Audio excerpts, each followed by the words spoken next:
Herkese salam. Fabrik siparişlerimi sizinle bölüşmek istedim. Demin asap bugün var. Bir adet yağ sökücü vasitə. Bir adet maye paltar ağardıcı. Soda tərkibli qap şampunu. Və bir adet daha bir yağ sökücü vasitə. Unitazın təmizləyici üçün vasitə.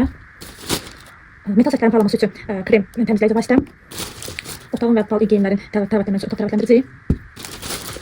Sonra belə bir toz ağardıcı və toz toz ağardıcı və toz ləkə çıxardan.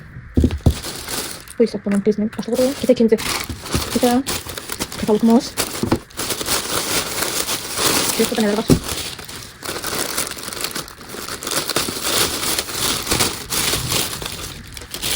Demek burada Expert seriyasından gündüz Expert 15 tərkibli ağartıcı kremi. Daha bir Expert 15 tərkibli ağartıcı krem. Diş pastası. Uşaqlar üçün saçlarını hatırlaması için sprey. Bu krem dərdə həşərat qızartısı olsun, nə bilim çatlaqlar olsun, dərini bərpa etməsi üçün olan krem dikədir. Sonra gecə üçün ağardıcı krem. Botanka seriyasına saç şampunu, saç maskası, şampun və bayzanı. Kakos tərkibli öz üçün sildi vasitə. Ayşe öz üçün piringi. Hidrofil yağı. Expert seriyasına keratin tərkibli saç üçün spreyi. Və yağlı saçların şampun. Siparişlərim bu qədər.